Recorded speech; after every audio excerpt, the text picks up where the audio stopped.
bass.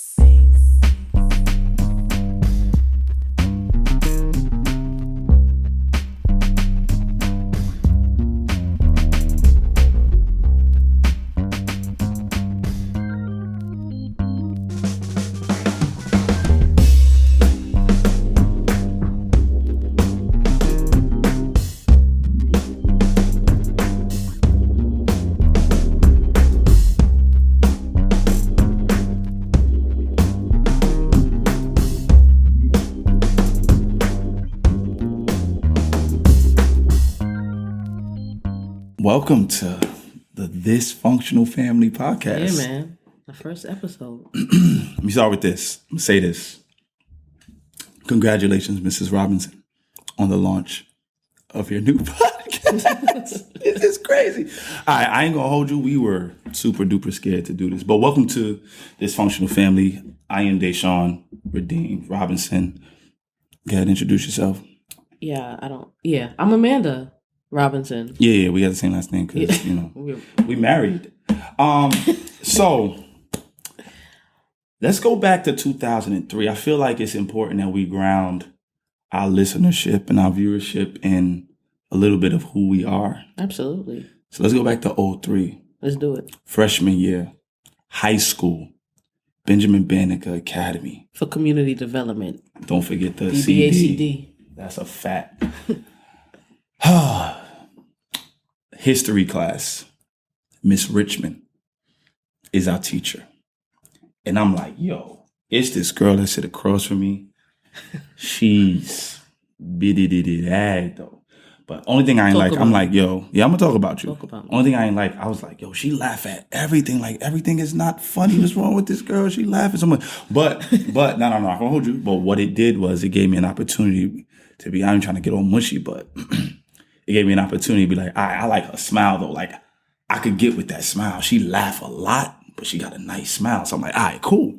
She kind of bad, and you get up, throw some things in the garbage. I'm checking out the body, yada. For no reason. Sharpening the pencil for no reason, just to be looked at. Oh, I got some new Timbs today. Let me just, all right, cool. So we still in 03, right?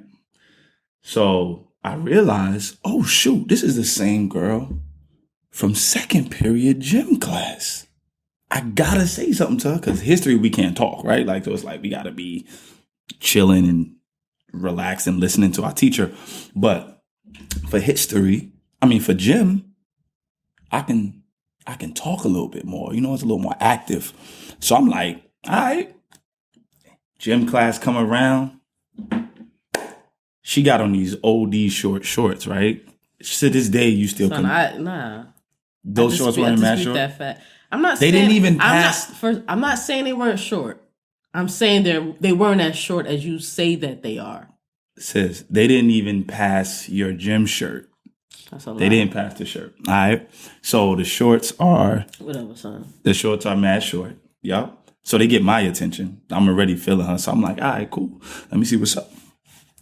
So she's walking by, and I just said, let me just say the first thing that comes to my mind. I had no They had no game plan. I had no game plan. I had game, but I had no game plan.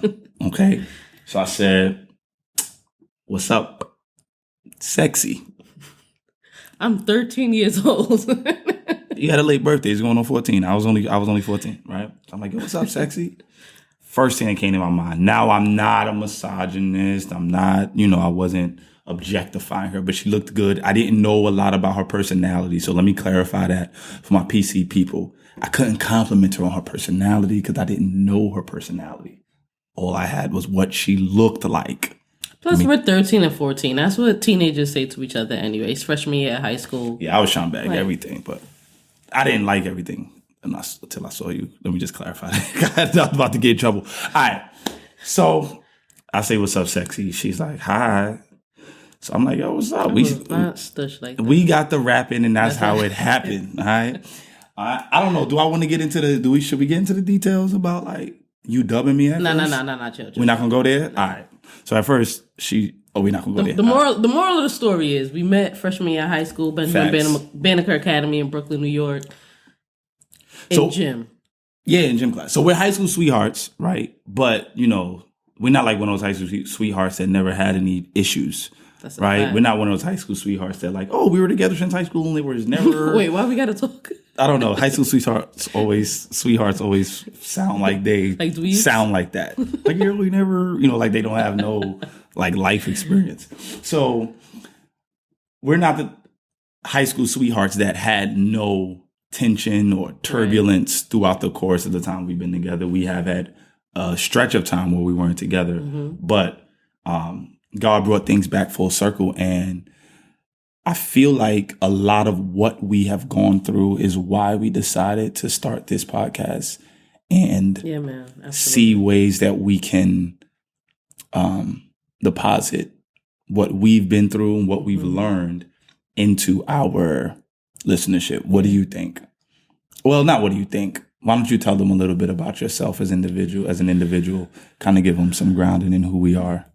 As people, not like just as a couple. I feel like it's important they know who we are as people. My ratio was getting high of me talking to you, so I'm going to shut up and you say something so I can pull back, retract. I just feel like that's a hard question to answer, a hard topic to address. Like, there's so much pressure attached to that. Like, who are you?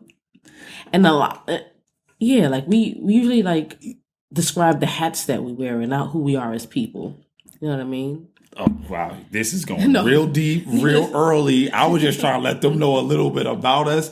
It's up to you if you want to get to the metaphysical and tap into all the meta depth and layers of character. I think that will be exposed as we go through more episodes. I just was saying, like, tell them a little bit about yourself. I'm not unpacking the depths of my soul right now. I'm just saying, like, our listenership will definitely learn more about us as people, individually and as a couple, through the topics that we discuss, and just like as time progresses with our transparency, because I think that's what's gonna make this podcast really effective, is our ability to be transparent and not like sugarcoat anything and make it, like you said, make it seem like we haven't gone through anything, like we haven't experienced anything. That's a fact. But yeah, my name is Amanda. I'm 31.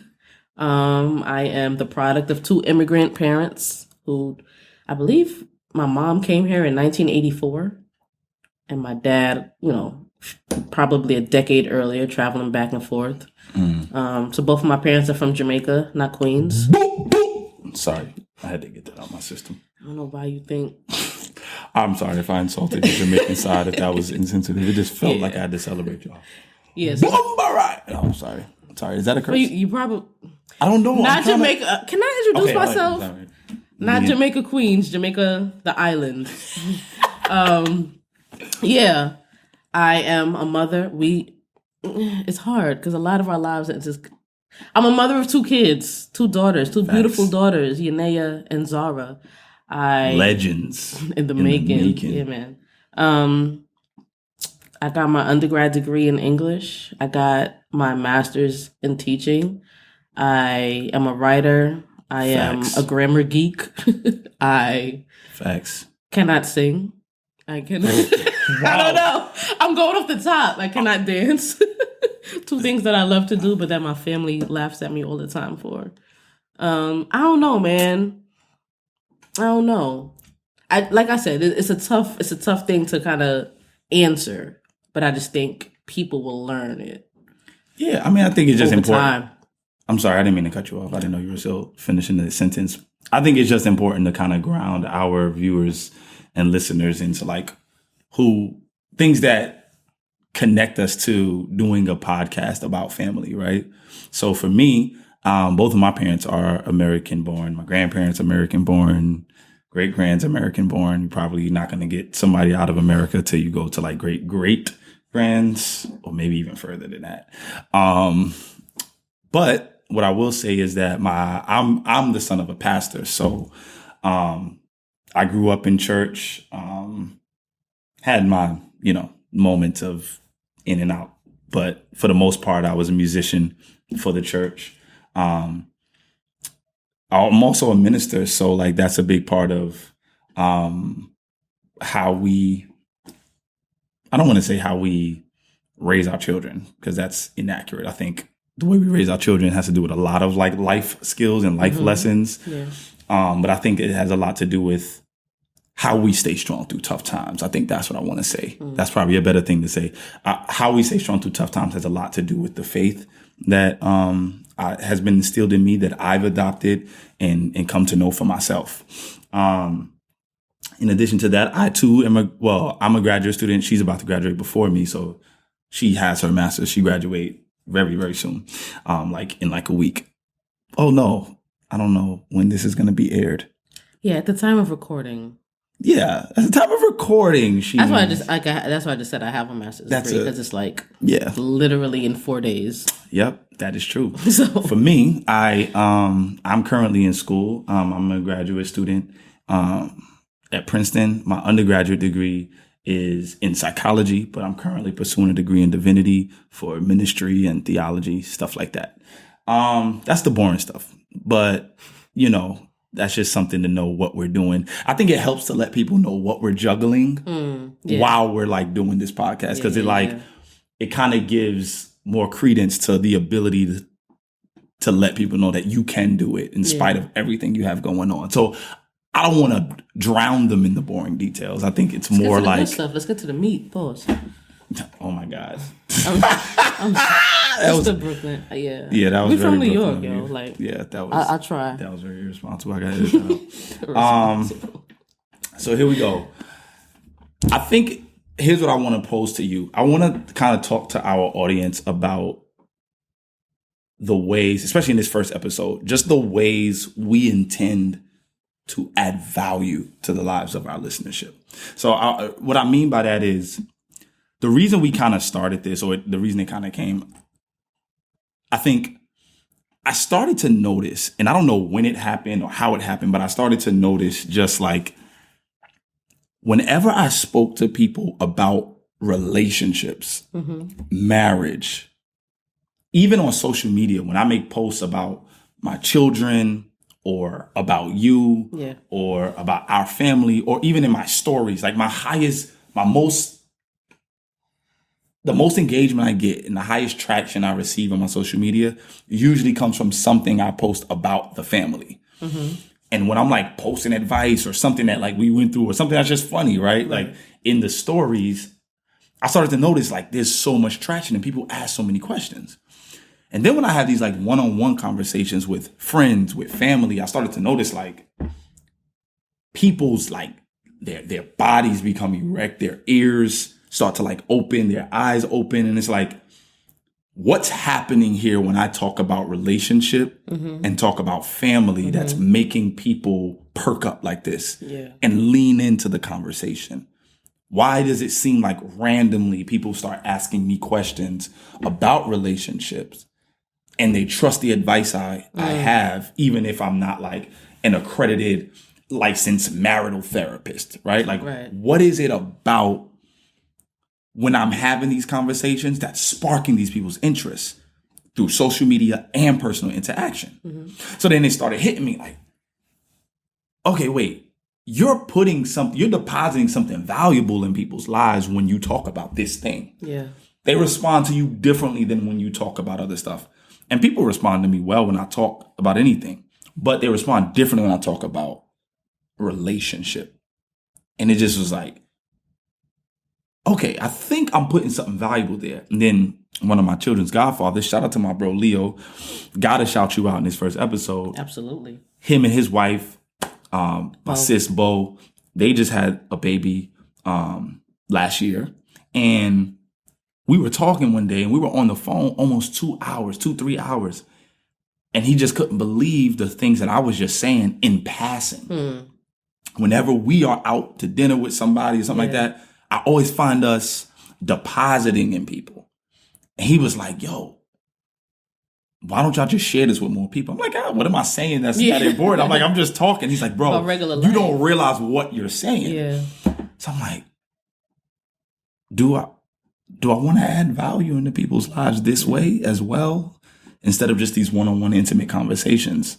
Do you agree? Do you think like that's something people draw to you about, or that people want to hear from you about? I don't know, because for me, let me answer the question. Yes, I agree. But for me, I never really like look at it that way. I don't take the time to internalize it or dissect it, analyze it. Right. Just for me, it's like, this is just who I am. This is how I am a mother. This is how I am a wife. This is how I am a woman. And I've had people like, yo, I don't know how you do it. Because when I went back to school to get my undergrad degree, I was 27. Zara was 9 months old. Yanea was 2 years old. I was working full time. I was taking 16 credits full time. Still had to come home, be a mother, be a wife, and just balance life. And not saying that I'm the only woman to ever do that or the only person to juggle those things, but to have people, check in, friends and relatives, and just kind of compliment me on the fact that, yo, you're doing an amazing job keeping your head up. How are you balancing? You have these 2 young children, like you're raising a baby and a toddler, and not to discredit or take away from you being present, like fully present as a husband and as a father. But I just, facts. Just the weight that mothers have to carry, especially mothering 2 daughters who pull on you constantly, who are in these formative years and learning and growing and just, you know what I mean? How do I balance it all? So you found people asking you, like pulling on you about that, like about that juggling act. But I guess I never really thought about it because for me, like, going back to it's just regular, it's just who I am. It's just, I'm just handling it well by the grace of God. And I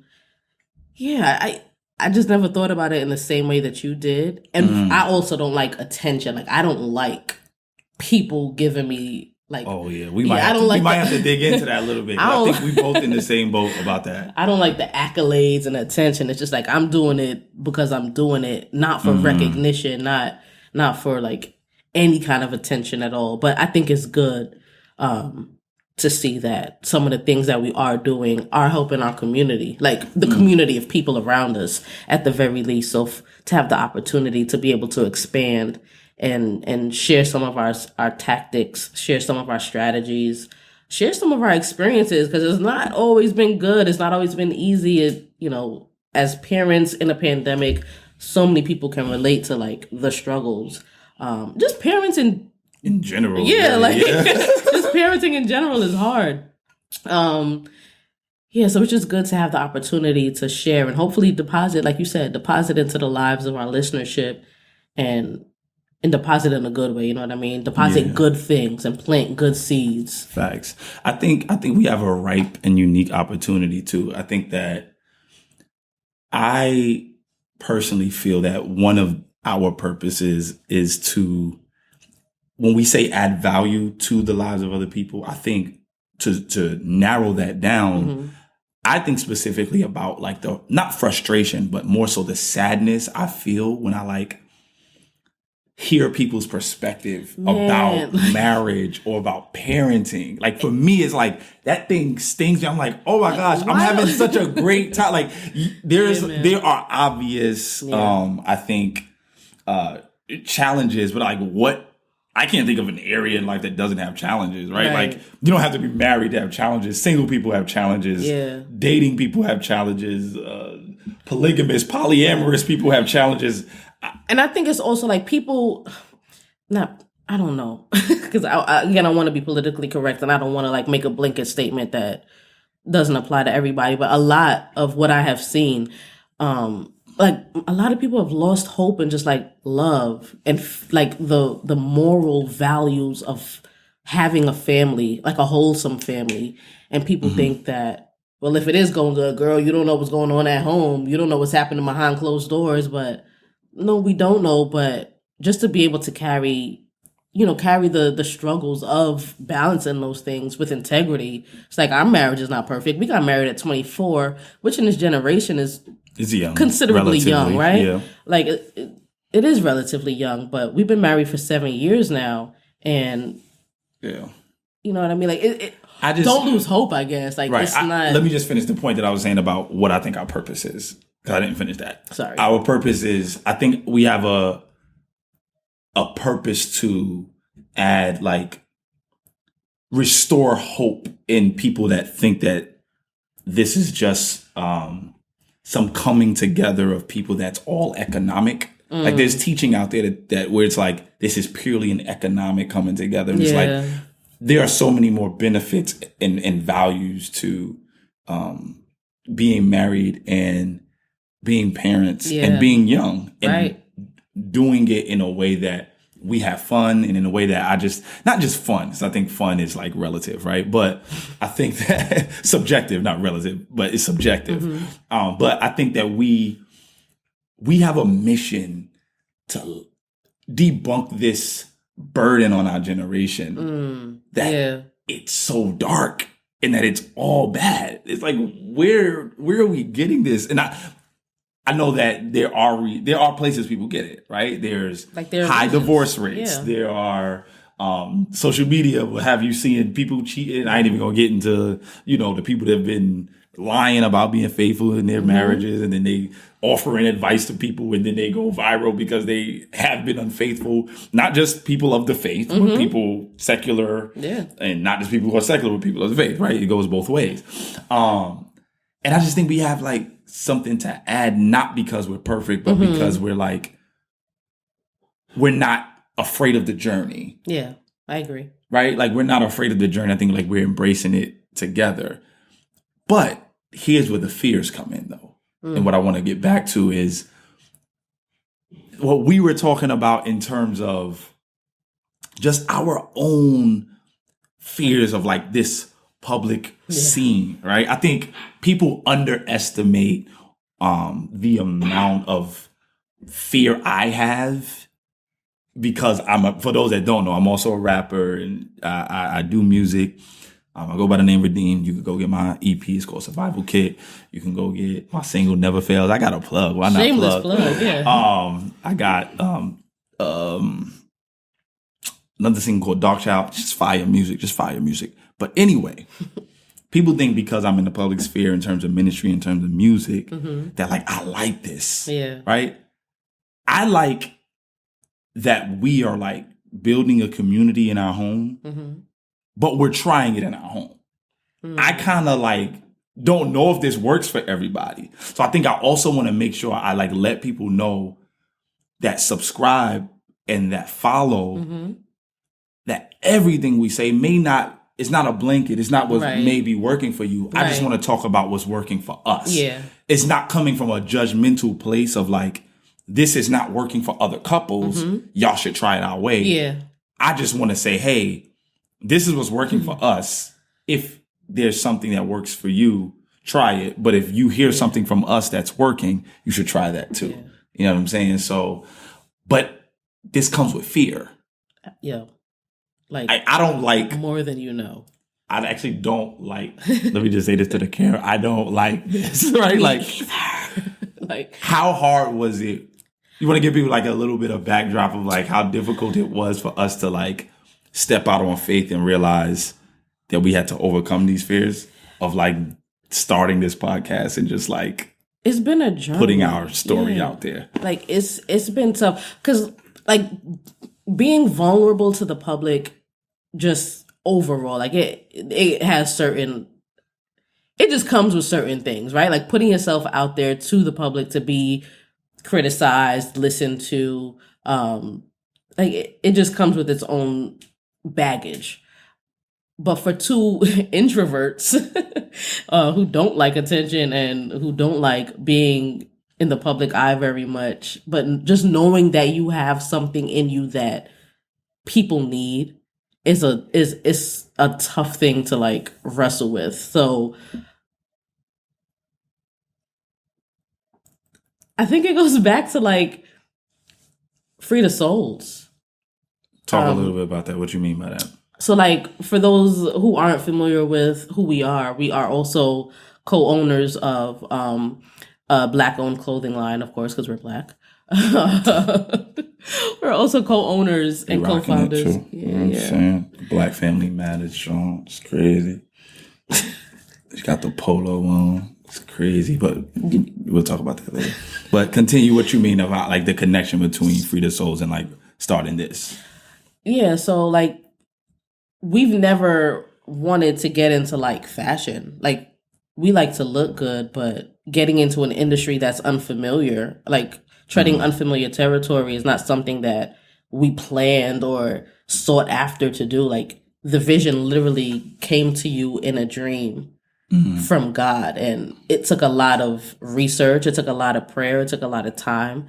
And you were like, yo, God gave me this vision. I'm going to, I'm going to pursue it. And I'm like, all right, do you? I got your back. We going to, let me know how I can support. And from something that I thought was an endeavor that you would be taking on your own, it actually became like a partnership. And I think like we're almost 2 years in, Free the Souls running the clothing line, but there's still fears attached to running a business and like starting a business and then running a business, with trying to make sure that our impact is felt and like that we stay true to our mission and that we don't deviate from our plan just because like we want to make more money or we want to expand. Like, no, that's not what we're about. The mission of Free the Souls is to offer an alternate luxury buying option because of the misrepresentation of our people that we saw in other luxury brands. So like there's still fears attached to just launching out into unfamiliar territory. You know what I mean? But just knowing that you have to do it because people need it. So here we are talking and sharing and making ourselves vulnerable, and just putting ourselves out there. Yeah, that has me thinking of when you say people need it. I think that I think for all those who are listening, I think what I want to like deposit and leave for y'all is that you have something to offer, right? And sometimes we got to get over, because even our fears can sometimes be selfishness. Because it's like, I don't want to make myself vulnerable by putting myself out to the public because of the backlash that could come, or people disagree, or people bashing us, or I might be criticized, right? I might have something in my teeth during a you know what I mean, a broadcast or something like that. And then like all that vulnerability can go viral. We laugh about it, get shared in our stories. But when that happens in somebody's personal life, it's like, oh, could this happen to me? And you don't want that to happen. Additionally, I think I like some of the like privacy of, and here goes that a little bit of that selfishness. I like some of the privacy of just the way we're able to structure and run our family without being worried about how other people are doing it. Like, I don't mind, like, I stay out of other people's business. I'm like, this is what I do with my family's money. This is how we invest. This is how I teach my kids about being Black. This is how I teach my kids about my faith. This is how I teach my kids about morality. This is how I teach my kids about humanity. I don't know what everybody's doing. I just know what I do. I know what my wife does. I know what we do. So that being said, sometimes we got to get over that, because really what the impact of that is not sharing something that might be fruitful for somebody else struggling in that area. And we have something to offer. And I don't mean just we as in you and I, but I mean humanity has something to offer to each other. And I think I want I want a lot of this podcast to be a reflection and a reminder to those that listen and tune in that, yo, you can be scared and still step forward. You can be fearful and still step out. You can not know what the end result is going to be and still say, I'm going to take this risk. Start that podcast, write that book, take that class, invest in your business, invest in your spirituality, wake up a little earlier, go to sleep a little later. I don't know what it is for whoever might be listening, but it doesn't have to be perfect for you to start. We're not perfect right now. You know what I mean? Just being vulnerable, like even how we're recording, we're doing research up as close to like the day before we actually air in this first episode, right? So it's like there's something doesn't have to be in its final stages for it to be presented to the world. Right? When babies come out the womb, a lot of people are like, oh, adorable babies. But for those parents that have been there during birth, nah, them babies they're not always cute. Even my own children, it's not. It take a little while. Right. The process is so enamoring that we just take on this emotional and, oh, this is so precious. But it take a little while for the baby to take some form. They look a little alien-like, right? Like, not all babies just coming out the womb, rosy cheeks, fluffy face, bright, beautiful, bright eyes. It look a little weird. It's a little bloody. It's a little ugly. And wrinkly. It's a little wrinkly. They got a fill in their skin. It's a whole ordeal. Process. And I think the same thing with our gifts. Like, it doesn't have to look like an adult for us to put it out in the world. Yeah. It can look like a baby that's crying, that has some blood from the mother's womb and things like that. And not to compare, I hope I'm not insulting any women by like comparing birth to, a podcast. Yeah, like dreams and stuff like that. But I think the message is that things don't have to be perfect for you to put it out in the world. Yeah. And I feel like it's really cliche, but it's still super relevant to say that if you don't do it, you just won't know. You know what I mean? Like, even if we get 10 people tell us, yo, I hated that product you put out. I hated that podcast episode. I didn't like the way you did this or that. But to get that one person that said, oh, you saved my life, or you pushed me and you steered me in the right direction to do things differently in this area of my life that has really had a positive impact and a positive influence on how I do this specific thing. You know what I mean? Just to get one person know that their lives was positively affected just makes it worth it. So just do it. And if you get negative feedback and criticism, no matter what you do, people gonna talk. Sometimes it's gonna be good, sometimes it's gonna be bad, but you preaching. Yo, just do it. I got any cash with the offering in the plate? Cash at me. Oh, that's a word right there. Just do it. I think it's just that's a word right there. The moral of the story. Just do it. You gotta step out that boat. You know what I mean? Step out on faith. Yeah. This is a good first episode. This was fun. All right, so here's the deal though. There's this one thing that we want to do every episode, right? And I don't know. Let me be transparent. We ain't really got a name for it yet. It's kind of like a this or that, but because the name of the podcast is like This Functional Family, but it's like a play on the word dysfunctional family. We kind of want to do like I'm a rapper, so I like the wordplay stuff like this and this, right? So it's like you pick this and you diss this, right? Or you diss this and pick that. But it's not really this or that. It's like once you pick this, it's like clearly you're dissing that. Yeah. So we're gonna call it for now. We're gonna call it this/this. Yeah, we'll figure that out. Maybe by episode 2, 3, 4, we'll have this. This. All right. So here's what we're gonna do. We have some challenging scenarios that have where we have to pick one. Right? And as a parent / lover of each other, we're going to choose which one we pick. And we don't know. We don't know what the other is. We ask. So. All right. So here we go. So the first one we have is, oh, Jesus. We starting off spicy, caliente. All right. Here we go. Would you rather your kids walk in on you making love, or your parents walk in on you making love? Neither, but if I must choose. Yes, you gotta choose. That's the game. Don't look at my answers. I'm not looking at your answers. For those that are listening, we have whiteboards and we're writing our answers down. So yeah, for those that are listening, we'll say. We don't know until the big reveal. All right, here we go. All right. Rather your kids or your parents walk in on you? All right, 1, 2, 3, flip. What'd you say? My parents. What? Absolutely, my parents. Whoa. I feel like, okay. Nah, we gotta talk about this. Okay, hold on. You rather Yaya and Zara walking in on us making love than my parents? At the current age that they are right now, our children are currently 4 and 6. Yes. They're not at the age where they understand what sex is or even know what sex is. Okay. Though they are at the age where they're like retaining and remembering information. Yep. For us to be able to like dress it up and say, oh, mommy and daddy are playing a naked married couples game, but you can't do it until you get married with your husband. And you think... I don't know. Like, depending on... I don't want to get too explicit. This might get crazy. Positions and all that. It's certain things I just don't want my kids to see me in. See, the thing is, here's my retort to that. They don't know about it, right? But now they have to know about it at 6 and 4. They don't. It's a naked married people's wilding on you. But just to defend your answer. All right. Wilding. Here's my thing.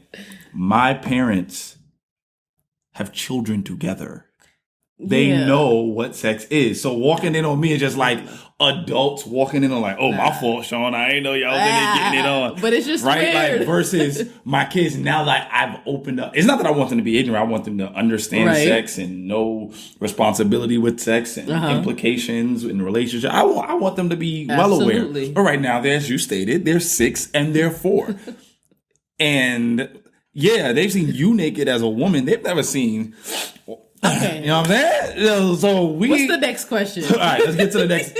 All right, so we could disagree. My parents know what sex is. I got 5 siblings, so my parents clearly know what sex is. Okay, so here we go. Would you rather? Let's go. Hold hands for 4 hours straight every day, or never again? Hold hands for 4 hours straight every day, or never again? Hold on, I'm still writing. Right, You're about to flip your board. Yes, all right, we ready? 3, the big reveal. 2, 1. What you said? 4 hours straight every day? Who am I married to? Yo, never again, bro. You go first. I'm going to explain first. Here we go. First of all, here's the thing. What's the thing? Holding your hands for 4 hours straight every day prohibits us from so many things that I might need my hands to be active for. Okay. We're in a virtual world, virtual school. You mean to tell me I got to hold your hand when I might have class or I might have to be online for work, for a meeting, and you might have class at the same time, and now we have to be connected like Siamese twins, typing in stuff at the same time. I'm answering questions while you answering questions. Like, that's crazy. What if you got to doodle?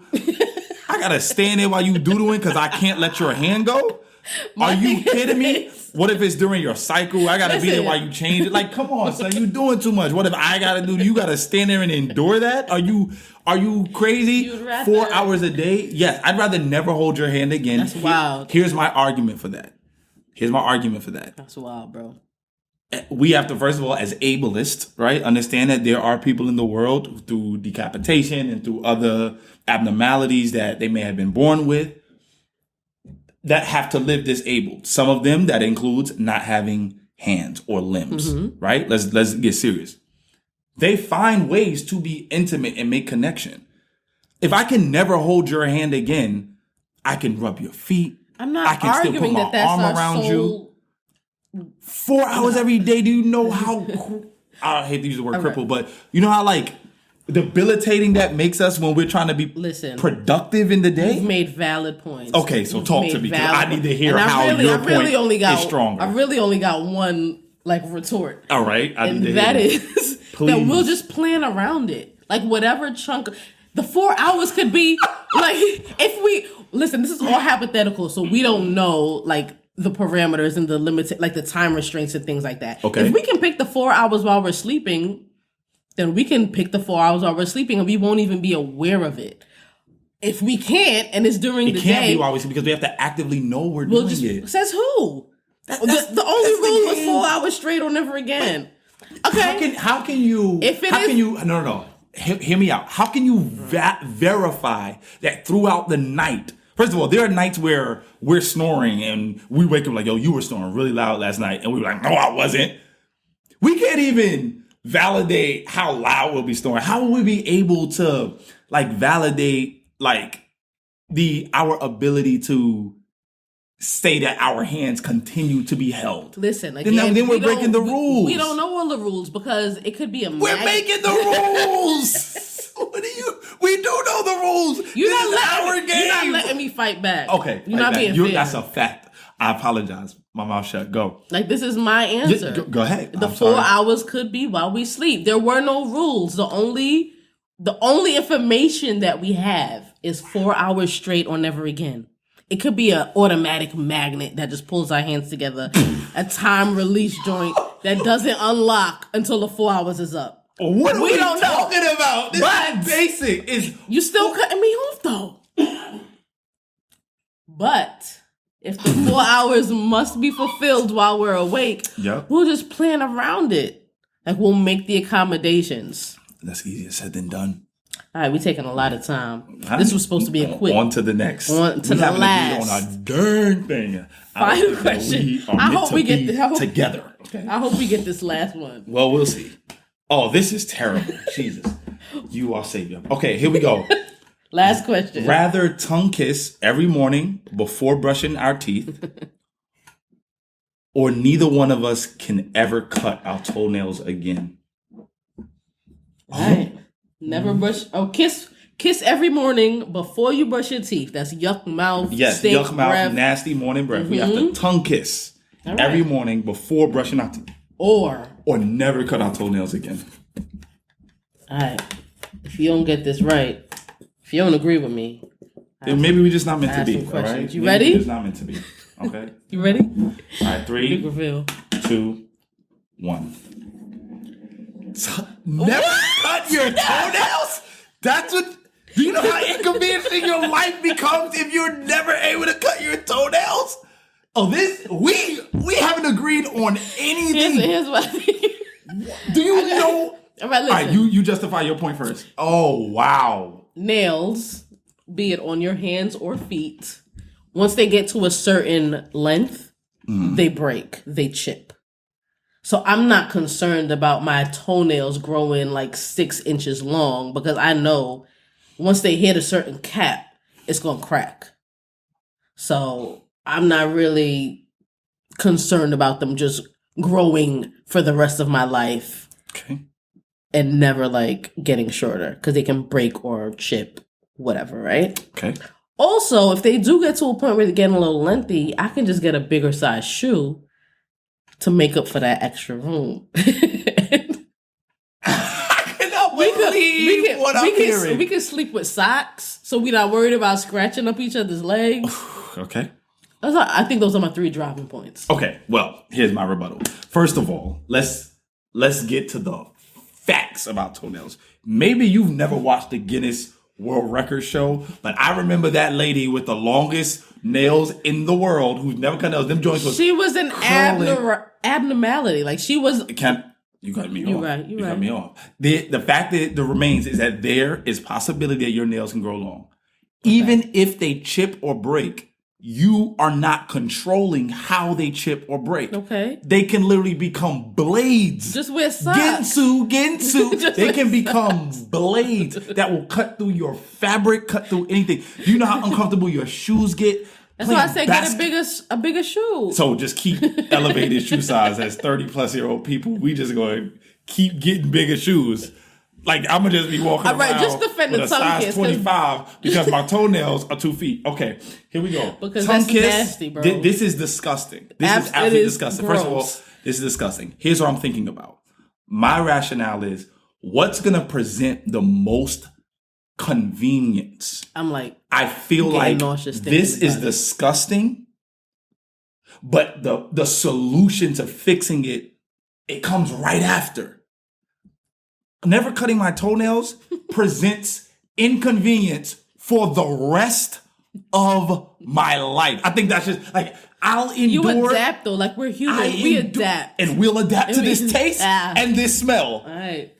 I don't know who you are. Listen, I don't know who you are. Maybe this podcast is not gonna go the way we think it's gonna go because we don't agree on nothing. Nevertheless, listen my people, please subscribe, please follow Instagram. Instagram, Dysfunctional Family Podcast. That's not Dysfunctional Family. That's THIS Functional Family Podcast on IG. Please subscribe to our Spotify, Apple Podcasts, YouTube, and share it, yo. Yeah. Put some good reviews. All the links will be below. Even put the bad reviews so we know how to grow. That's a good and not that we're gonna grow to like that's love. Change to meet y'all needs, but how can we help y'all better? That's love. I don't be wanting to hear no bad reviews. I don't either, but we need it. Nah, I respect that. Yeah. Facts. Yeah, you got that. All right, y'all. That's our first episode. Dysfunctional Family. Peace out.